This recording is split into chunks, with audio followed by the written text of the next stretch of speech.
Now, I want you to think with me in your mind for a second about what you've heard on Sunday morning recently. You remember hearing Jesus curse a fig tree?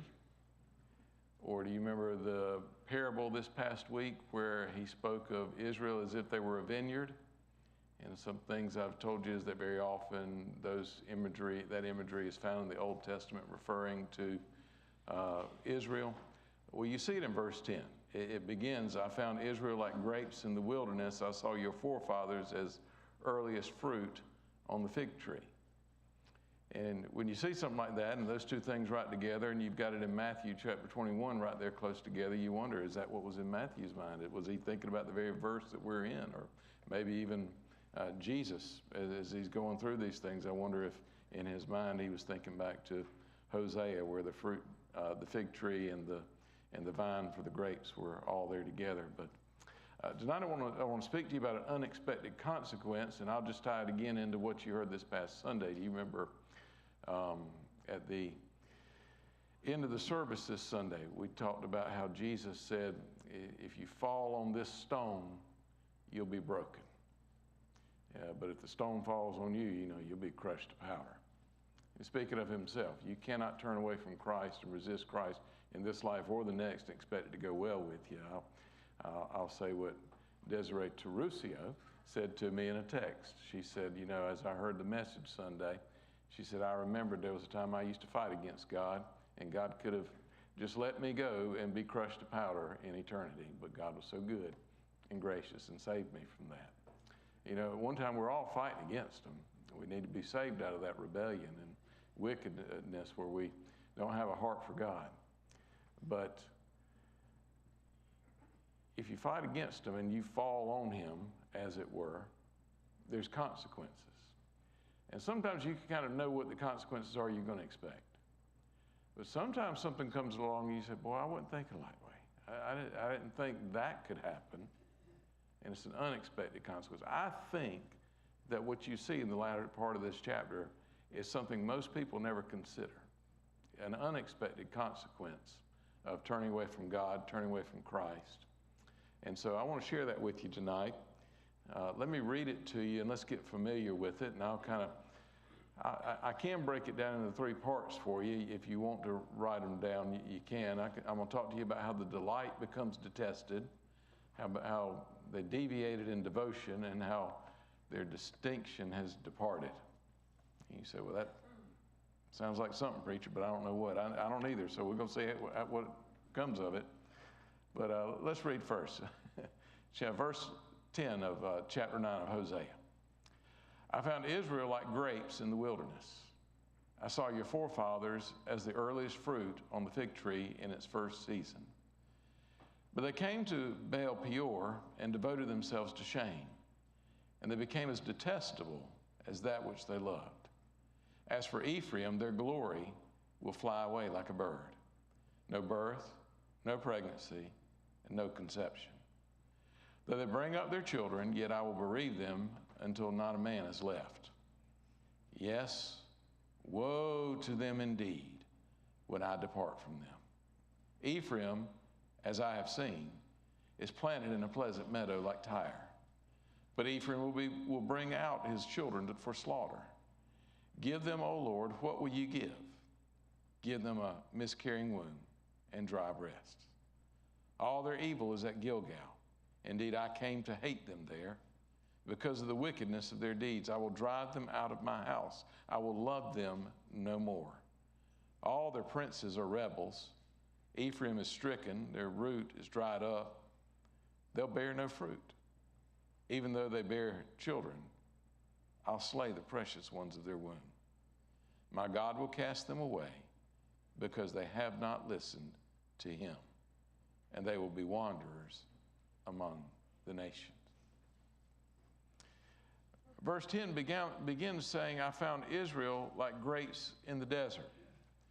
Now you can imagine if you're a traveler wandering through the wilderness, you don't expect to come across a grapevine loaded with grapes. If you did come across that would be an unexpected surprise. It'd be pleasant and joyful. You'd be real happy. It'd almost be irresistible. They'd be desirable, and you would certainly take them, eat them, enjoy it. It'd be a blessing. I found Israel like grapes in the wilderness. Go back in time to when God began to rescue Israel and bring them out of Egypt, bring them into the promised land. Those are the days God speaks of, the early days when the children of Israel, God delivered them and they began to walk with God. And God found them delightful and joyful and a blessing and pleasant and wonderful. That's what it's describing. He goes on and adds another thing. I saw your forefathers like the earliest fruit on the fig tree in its first season. They were a delight. But God's delight became detested. What happened? He said, but they came to Baal Peor and devoted themselves to shame. They became as detestable as that which they loved. They came to Baal Peor and devoted themselves to shame. Or yours might read, to Baal. What is he talking about? Hosea takes you back in time to an early part of Israel's history when they are traveling through the wilderness. They've left Egypt, but they've not yet come into the promised land. They had some enemies that chose to be enemies, the Moabites, that wanted to destroy them for whatever reason. They just hated them, hated God's people. And so they came up with a plan, and they hired out for themselves a prophet. His name was Balaam. Balaam seems to be the real deal, although not Jewish, some kind of prophet. But he was basically a prophet for hire. He did what he did for money, and they hired him to curse the children of Israel. He wanted to do it because he wanted the money. But God actually kept coming to him saying, you better not do that. Those are my people. And so he kept trying to figure out in his mind a way to do it, but he knew he couldn't resist God. And so eventually God said, well, you can go with them, but you can't curse them. And so he went. He shouldn't have ever gone, though. He should have just stayed away. He's playing with a rattlesnake already. So the story goes on. Eventually, Balaam ends up giving a prophecy, and it was actually a prophecy of blessing to the Jewish people and talked about their bright future and even could speak of the Messiah. But again, the man was evil to the core, and God just brought that about. But eventually, because of the money, he told them how to win, told the enemies of God's people how to win. If he could find a way to get them to turn against God, to get them to sin against God, then God will become their enemy. That's how you're going to beat them. You corrupt them. You basically poison them with sin.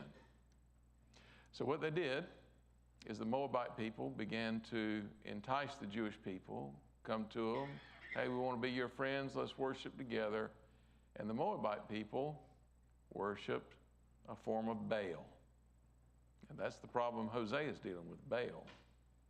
And so that worship involves a lot of wicked stuff, including sexual license and perversion and things like that.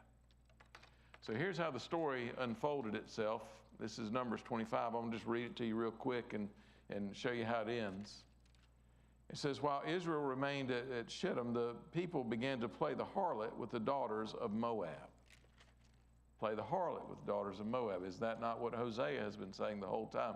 He is a man that has married a prostitute by God's invitation, a lady of harlotry who's been acting that way.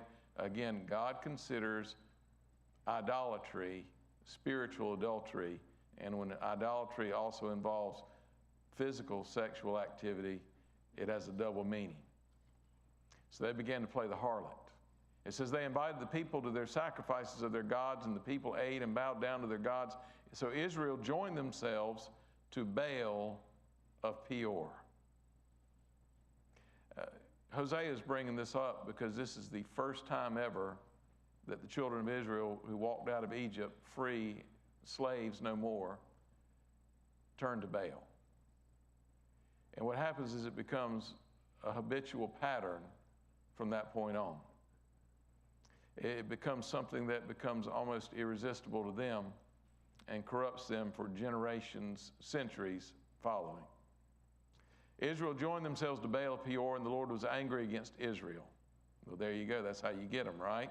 So the Lord said to Moses, take all the leaders of the people and execute them in broad daylight before the Lord, so that the fierce anger of the Lord may turn away from Israel. Message being, it's going to take killing somebody to fix this problem. And you know that the wages of sin is death anyway. So they've sinned with this idolatrous act. It's time to die. Moses said to the judges of Israel, each of you slay his men who have joined themselves to Baal of Peor. And how did they join themselves? Through the ladies, the prostitutes. And as all that's going on, it says, then behold, one of the sons of Israel came and brought to his relatives a Midianite woman, in the sight of Moses, in the sight of all the congregation of the sons of Israel. So brazen, without shame, takes this woman by the hand, marches her right through the middle of the congregation. Moses is right there, sees it all, and says, and while they were weeping at the doorway of the tent of meeting, where does he take her, by the way? Into his tent. When Phinehas, the son of Eleazar, the son of Aaron the priest, saw it, he arose from the midst of the congregation, took a spear in his hand, went after the man of Israel into the tent, and pierced both of them through, the man of Israel and the woman through the body. So if you do that, they're together. So the plague on the sons of Israel was checked, and those who died by the plague were 24,000. So Hosea brings this up. And he talks about how those that God delighted in, it says in verse 10 of Hosea 9, when they came to Baal of Peor and devoted themselves to shame, they became as detestable as that which they loved. I know I've told you this before, but anytime God shows you something in the Bible and tells you something, it's always a promise that he'll do it again. If God destroyed 24,000 in the Old Testament for turning to Baal, these are people that just walked out of Egypt and hadn't even made it into the promised land yet. If he did it to them, he'll do it to anybody. God hates idolatry. He hates this evil. He hates this sin. And they've gone hard into it and hard after it, and they're doing it over and over and over again. This apostasy is a continual thing. The delight became detested. Well, how did it happen? It happened because they deviated in their devotion. They turned from God, and then they turned to Baal. Now, when Israel came out of Egypt, God commanded them, it's in the Ten Commandments, you can't worship an idol. God also said to them this, false gods, you're not even supposed to speak the name of that God. You don't talk about these false gods. Don't even let it come on your tongue. That's Exodus 23. Not only that, but God said, if you find someone that you want to marry, but it comes from a pagan family, and let's say it's a she, and she's got that background, you don't marry into an unbelieving family like that. They can pull you down and pull you away. You get into the New Testament, and the New Testament teaches you that behind every idol, that's still true today, every idol, you see people bowing down to statues today, Hindus and other things, behind every idol there's a demon. It's always demonic. It's always evil. Even Jesus said of Satan, he called him what? Baal-zebub. Baal. That word Baal. It's what we're looking at in Hosea. It's what started all the way back there. Baal means Lord. Baal-zebub, Jesus called him what? The Lord of the flies. And they think that might have come because people sometimes would look at a pile of dung, and if you stared at it long enough, eventually, where do those flies come from? So Baal was the god of dung, is what he was. He's a pile of it's what he is. There you go. Put that in your pipe and smoke it. Baal-zebub. So they came to Baal Peor, they devoted themselves to shame and became as detestable as that which they loved. If you do that sort of thing, you've ruined yourself. So what ends up happening? What's the consequences that comes from this? Because now in Hosea's day, they are still doing it. There's more of them doing it. It's rampant. It's throughout the nation. When you saw it start in Numbers 25, In the book of Judges, early on, chapter 3, the people are already doing it. You're not even 3 chapters in, and already the nation that has won the land and conquered their enemies, they're already involved in it because they didn't wipe out all their enemies that did this stuff like they were supposed to. And instead, they compromised and merged with them and began living like them.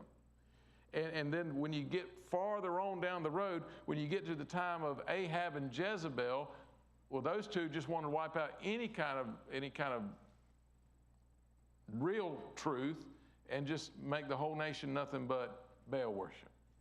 So it's gotten worse and worse and worse, and now Hosea is preaching in the midst of all of it. So in verse 11, here's what happens. Their distinction has departed. We went from the delight, became the detested. They deviated in their devotion. They turned from God to Baal. Now their distinction has departed. Well, what's their distinction? It says in verse 11, as for Ephraim, their glory will fly away like a bird. You ever had a flock of birds? Maybe you're going out here in the ocean or on the sand and see a big flock of seagulls. You know, kids will see that and run right in the middle of them. What do they do? Just scatter, right? I remember I was hunting one time, but I wasn't hunting for quail. And man, I came up on a covey of quail. That thing spooked me like so. My dad's like, why didn't you shoot them? I'm like, I mean, they're all, and then they're gone. I mean, they just jump you. I mean, you don't know they're there, and all of a sudden, I ain't pulling the trigger on nothing. I was ducking and running. What in the world was that? Or what about this? If any of you duck hunters out there, man, it's dark, but the sun's coming up. You right there out there on the edge of the water, you know they out there. You in your blind or something like that. And it's full of ducks. It's loaded, man. You're licking your chops. You can taste it. You know you about to kill some ducks. And you're looking and getting ready. And all of a sudden, across from the other side of the pond, somebody else has pulled the trigger before you. And now there goes all the ducks, right? Flew away. That's what he's describing here. As for Ephraim, their glory will fly away like a bird. It's just going to be up and gone. Well, what was their glory?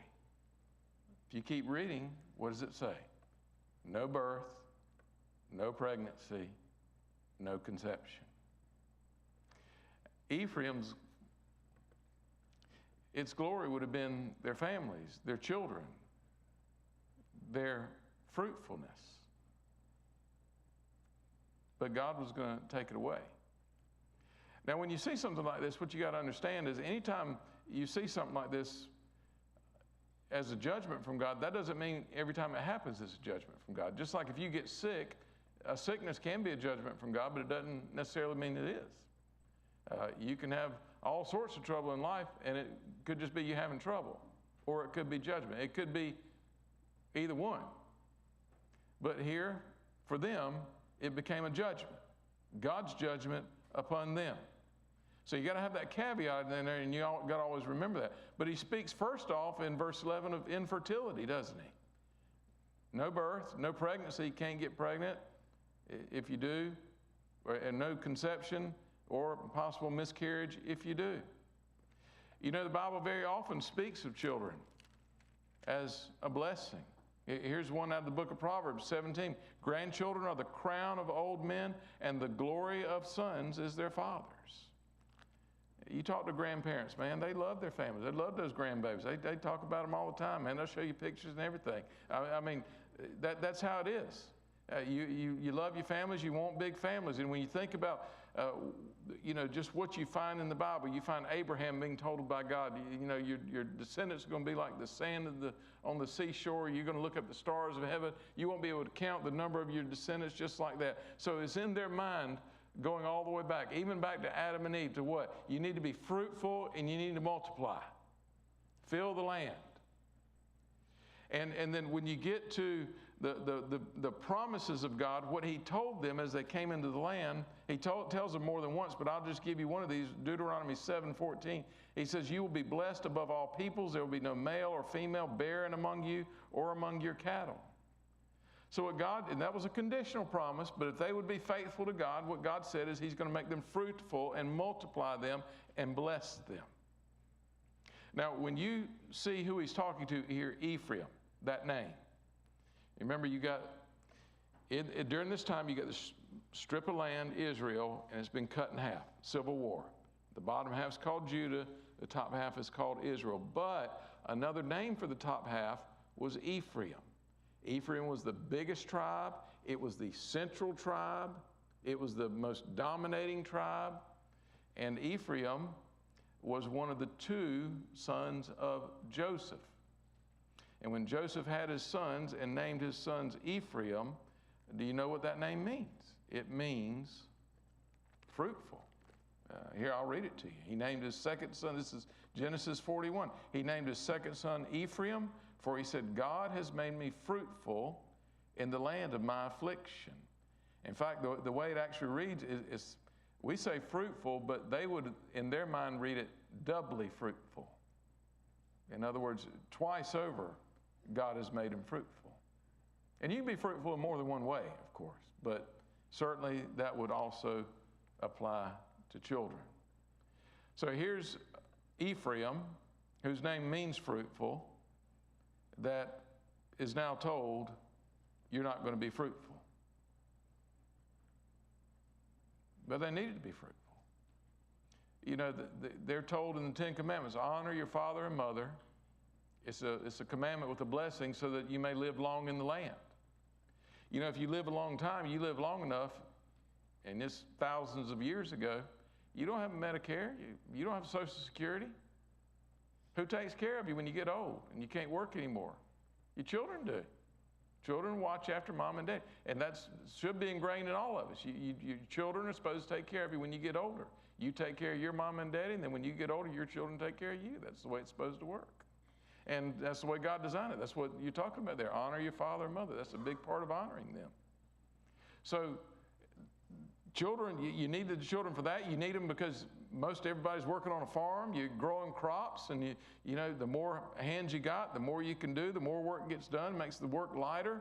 You need it for soldiers, for defense, and for deterrence. I mean, you need a high population. The more people you got, the better. In fact, I'll give you another proverb here, Proverbs 14:28. It says this, in a multitude of people is a king's glory, but in a dearth of people is a prince's ruin. You sure don't want to be a leader of a country where the population is dropping. You know, they say things like demographics, that's your destiny. You know, the numbers you look at. When you think about where we are today in time, and you're hearing what God's saying here through this, you know, there's a big study right now and even a big debate about fertility rates. They say that if you want to maintain the population of any nation, the average fertile female has got to produce 2.1 children on average in order to maintain. That's so you don't fall backwards. In the West and really throughout the world, nations right now are in decline. I'll give you some numbers because I looked them up and wrote them down. I think this is going back to 2021, but they've probably got a little bit more up to date now. South Korea, 0.81. China, 1.16. Ukraine, 1.16. Japan, 1.3. Spain, 1.19. Italy, 1.25. USA, 1.66. So if you take the people that are in our nation that are making babies and having babies, on average, they're making 1.66, and you need 2.1 to maintain your level of population. And you might say, well, why are we still growing then, preacher? Have you looked at the border? You're not growing because we're making babies. We're growing through immigration coming in. That's why. That's what's going on. So, by the way, the religion with the highest fertility rate is Muslims, 3.1. If that's your destiny, based on the demographics, I think I'm using the right word there, then they just keep making babies, and, you know, that's going to fill the world. So things like birth control and people waiting longer to marry and waiting longer to have kids, all that has been something that has affected this sort of thing. And children, of course, they are a blessing from God, but I think in this day and time what's happened is we see marriage and raising children in the wrong way. A lot of people make it about them and what they want, and it's all about themselves, and they want to have a child for themselves. I think a better way to approach this is both through having children and adoption. We should see marriage and raising children as mission. That we are called to raise a family full of people that know and love Jesus, that will go out and have children and marry into other families that know and love Jesus. And part of the mission that God gives involves being fruitful and multiplying that way and filling the earth full of people that know and love Jesus. And part of that should be the children that we have. So I say all that to get to this point. Why did God take away the children, you think? Well, Baal is a what? He's a fertility god. Why did they turn to Baal? They want their crops and their animals and their wives to be fruitful. And so they go and they worship Baal, thinking that through that they would have children. And it says, as for Ephraim, their glory is going to fly away like a bird. No birth, no pregnancy, no conception. It says, though they bring up their children, I'll yet bereave them until not a man is left. God moved on and said, not only will you not be able to have babies, but if you do have a baby, it's going to die. So God was going to, either through famine or war or disease, pestilence, through some ways, God's going to take away even those that had come. And you think about, I read to you the numbers for Ukraine and for Russia. Now Ukraine is at 1.16. They're about half of where they need to be. Russia, I think, was 1.3. Did I read that? I'm trying to look. I can't find it now. But anyway, whatever I said, I think that's about what it is, 1.3. But now they got a war where they're losing hundreds of thousands of people. Their population is in decline, and they're not helping themselves through war. Well, that's the same thing that would happen here. Hosea was speaking to people whose land's going to get overrun, and they're going to go to war, and more children are going to die. And so when God is taking away the children, think about when Elijah went to Mount Carmel and called the fire down from heaven when he prayed to God. Before he did that, what did he say? No rain till I say it. And for 3.5 years, there was no rain, right? What's Baal the god of? The fertility god that brings the rain. But he's not, because he's not real. It's just a demon that's lying to people, sending their souls to hell. God controls the rain, so the one true prophet of God said, no rain. And then when he said it's going to rain, it rained. And when he called fire down from, what was that? It was all against Baal and what he was doing. And when they're out there cutting themselves, trying to call down fire from heaven, the prophets of Baal, to try to light this altar up that they put out there, that cutting and all that stuff, that's part of how they worshiped. And you'll see even some of that stuff going on. That's demonic stuff, cutting yourself and bleeding and all that. But they were doing it back in those days. And so it's described in your Bible. But anyway, it was all against Baal. And so here, once again, it's the opposite of what they think is going to happen. They think they're going to go and worship this false god Baal, and they're going to get from it fruitfulness. Their name means fruitful. The promises of God speak to being fruitful, and yet they're going to be nothing, dry. So verse 12, at the end of it, it said the glory is going to depart, but the worst thing is in the end of verse 12, it says, yes, woe to them indeed when I depart from them. So they got bigger troubles than the infertility and the death, even of young children. They've got a problem because God himself is going to leave them. Let me remind you of Exodus 33, what Moses said to God. He said, my presence will go with you. Well, this is God speaking to Moses first. He said, I'll give you rest. Then he, that is Moses, said to him, if your presence does not go with us, don't lead us from this place. For how can it be known that I have found favor in your sight, I and your people? Is it not by your going with us, so that we and your people may be distinguished from all the other people who are on the face of the earth? For believers, God is our glory. And to lose God, well, that just makes you like every other lost pagan. Aren't you glad that Jesus says to you, I'll never leave you and I'll never forsake you? When you believe in him for salvation, trusting in the death and the resurrection of the Son of God. And he comes to abide in your heart, live in you as the very temple of God. His blood has washed away your sin. You're adopted into God's family. Heaven is your home. And he says, for now and for all of eternity, I am with you forever and ever and ever. But they don't have that in the Old Testament. God said, I'm leaving them. Verse 13, let me move fast because I'm running out of time quick. Ephraim, as I have seen, is planted in a pleasant meadow like Tyre. In other words, the place that Ephraim was right there in the middle of the country, I mean, there's no reason for them not to be successful. They could have been rich. They could have been powerful, just like that place that's described there, Tyre. It says, but Ephraim will bring out his children for slaughter. And then Hosea asks what looks like a rhetorical question here. Give them, O Lord, what will you give? And then he answers his own question. Give them a miscarrying womb and dry breasts. Why dry breasts? Because they have no children to nurse. Now, if the Jewish people would have put this together, again, Joseph was being blessed by his father Jacob. In Genesis 49, here's what Jacob says, Joseph is a fruitful bow by a spring. And then he goes on and says, from the God of your father who helps you, blessings of the deep that lie beneath, blessings of the breasts, and blessing of the womb. He talks about God blessing the children of Joseph, one of whom is Ephraim, and now it's gone the opposite way. They've lost that blessing that was that conditional blessing.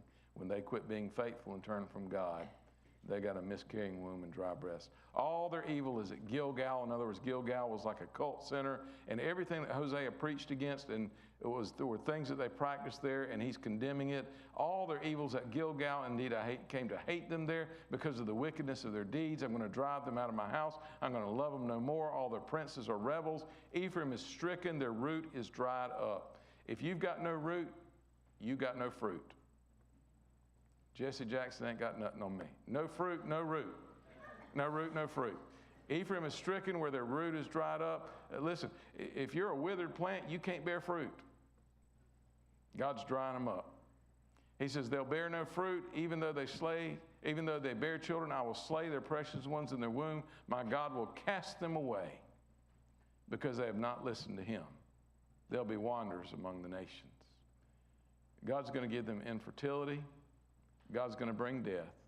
And God's going to bring exile. That's what it means to be cast away. They're going to be captured. They're going to be overrun. The Assyrians are going to take them away. And why? Look at verse 17. Don't miss it. Why? Because they have not listened to him. You know, God spoke, but when you see that God spoke, you got to remember God speaks. The Word of God is living and active and sharper than a two-edged sword. It's not that God spoke, God still speaks, and he still speaks through his Word.